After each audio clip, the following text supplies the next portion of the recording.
Oh, that was quick. All right, see you guys next time. Hey, Neil. No. Yeah, we just got to make sure the cameras are on, you know? So after the win in Jacksonville, this fight with Ian Garry was something you were interested in. And while he feels he got what he wanted, you could technically say that you kind of got what you wanted too. So how did you react to getting the call to step in on short notice and fight Ian?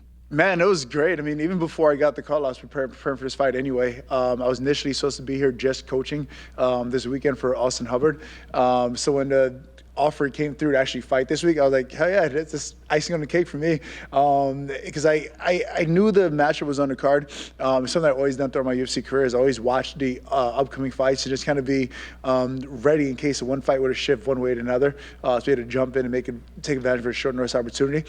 And for this fight, I was kind of doing the same. I remember jokingly telling Austin, hey man, I know I'm going to be there for your fight on August 19th or whatever, but just in case, I'm going to keep my weight low in case something happens or whatever. And sure enough, I got the call within about 7 days to take the fight, and I was stoked for it. Like, hell yeah, let's go. Let's make it happen.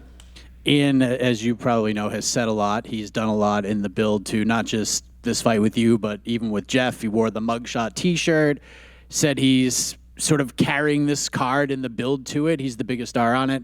It's not technically the way you promote and sell fights, but what do you make of the way Ian has been kind of promoting and the trash talk, stuff like that? How do you feel about it? I feel great. He's doing what he has to do to sell the card. At the end of the day, he's promoting the card. There's going to be an ass whooping that takes place on Saturday night.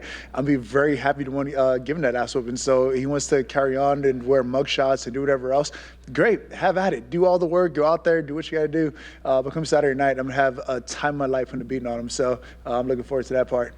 He respects that you have such longevity in the sport, that you've had 30 or so UFC fights, but he feels like this is not going to be a competitive fight at all. He's going to manipulate you. He put the palm out in the air instead of you just going to kind of walk into it, and he's going to do whatever he tells you to do, essentially. Your response to that and where your confidence is at stylistically with Ian? I feel great. I mean, honestly, over the years, I've done this literally dozens of times. I mean, this is not my first rodeo fighting a guy who's undefeated, a younger opponent, whatever else you can name it. I've been there, done that kind of thing. So he should have all the confidence in the world. He should feel he's come in there and have a great night. It's up to me to go out there and like literally show him like, no, you made a huge mistake. Got a lot of growing to do. Put a beating on him. I mean, there's like. There's almost like different levels to assholes that come out. There's the whooping that you give somebody in high school, like, or in grade school, so when he told my mom, and you put the beat him on there. And there's a whooping that you give your son now, like to kind of teach him life a little bit. And being a father, I've become quite accustomed to that kind of whooping now, and that's kind of whooping I'm looking forward to giving on Saturday. I mean, I know he's out there, he's very cocky, he's feeling himself, everything else like that. But every once in a while, his dad, you got to step in like, hey, settle down, son. I got this. You got some growing to do. I'm looking forward to go out there doing just that. I want to ask you about this because we talked about how much of a veteran you are in the UFC, and last month we found out that Michel Pereira missed weight in preparation for his fight with Stephen Thompson, and Stephen made the choice to just not fight him because he had been through that before with Darren Till, and he lost a close split decision, didn't really want to do that again at this point in his career.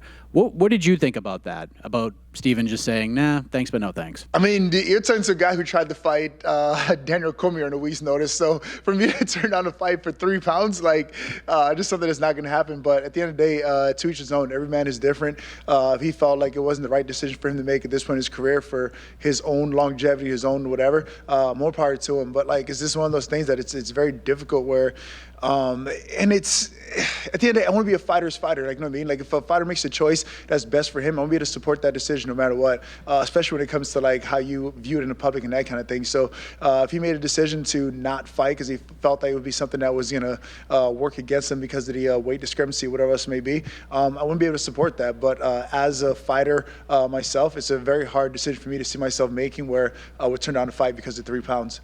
Last thing for me, I know you're focused on Ian and focused on your fight on Saturday, but big fight in the main event, Aljamain Sterling versus Sean O'Malley.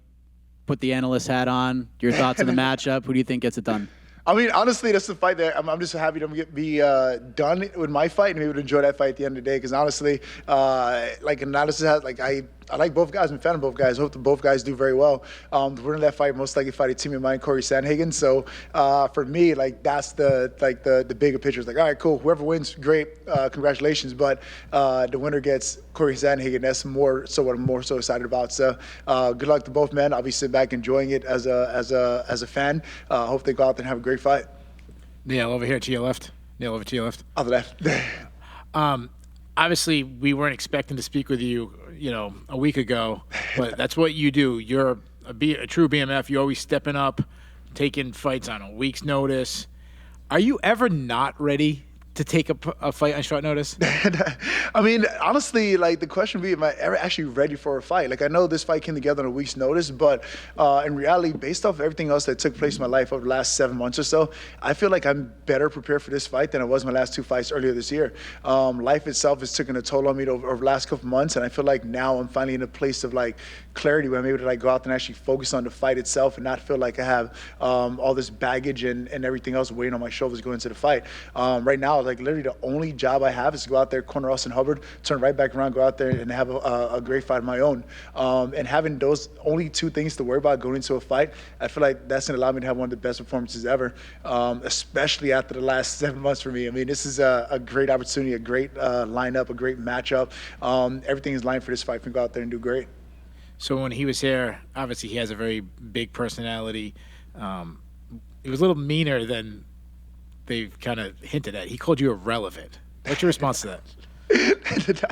I mean, to each his own. Say what you want to say, but Saturday night, I'm going to literally, I won't even say beat, I'm going to spank that ass. It's literally look like a dad taking to his son. That's what it's going to look like. And like, it kind of excites me. Like, you know what I mean? Like, it's one of those things like, everyone's only as good as the last fight. My last fight was split decision win. So I'm sure some people sit back and look at it like, oh, like that fight wasn't the greatest. The fight was this, the fight was that. But at the end of the day, like I know what I was going through during that time through that fight, and I know how much that fight meant to me. I know where I'm at mentally now and what I'm capable of. And Saturday night is going to be almost hysterical watching him cry. Like it's gonna be that fun for me. Like it's gonna be a great opportunity. So obviously you've had an incredible run in the UFC. You've beaten some really good fighters, but you've also had some lows. What do you think you have to do so you have a lot more of those highs and less of the lows? The biggest thing, just getting my life in line across the board. I mean, there's no way I can like live one way outside of the gym, outside my professional career, and then like not expect those things to take a toll on what I'm going to perform like on fight night. I mean, some of the things that I've had to overcome throughout fight weeks or even going into a fight, like most people are cashing their chips, nonetheless, not even like want to show up and actually compete that day. But I fought through it all, and I fought through some of the lowest of lows. And it's like, it has nothing to do with the fight itself. I mean, at the end of the day, I've been knocked out, I've been choked out, I've lost a decision, I lost every possible you can think of. But the actual things that I've had to like overcome and endure throughout life itself doesn't compare to what the fight game actually brings out of me. So right now, where I feel like everything else is lining up my life, things are finally kind of shaping up to be where I want it to be, so to speak. Going out there and fighting is one of the easiest things I do in my life right now. Like, it's literally like, oh, really? I get to go out there on Saturday night and fight some young up-and-coming cocky guy? Like, sign me up. I'll do it twice. Like sign me up next week again for another fight against him if you want to.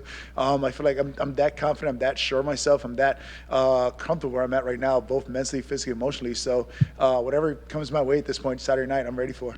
Yeah, and my last question for you. When, we talk to future fans of the UFC 20, 30 years from now, and your name gets brought up, what do you want people to say about you? What do you want your legacy to be? The biggest thing for me when it comes to there is just like this is my work ethic. That speaks for itself. Like, if you look at my UFC career, I was never the biggest. I was never the fastest, never the strongest, but I was one of the most hardworking guys throughout the sport, and that spoke for itself. You take a step further. I never even had a guy to make a call for me. When it came to getting signed to the UFC, I didn't even have a manager to go out there and make that call for me. It took me flying out to Las Vegas 4 times, trying for the Ultimate Fighter, getting cut 3 times to finally make the cut. And get an opportunity to do it. So like, just how consistent I've been over the years, just how hard I was willing to work and how much I was willing to endure to get to where I'm at now is the biggest takeaway for me. So it's not necessarily like who you know or anything else like that. It's just how hard you're willing to go out there and chase what is it you want. And I'm living proof of that. Even so now, I still don't have a person I can call and say, hey, can you give me this fight? I really want this fight. It's literally up to me to go out there and make it happen. So I feel like anyone else that comes behind me could do the exact same thing for themselves. Thank you. Good luck. And done. Go. Thank you, guys.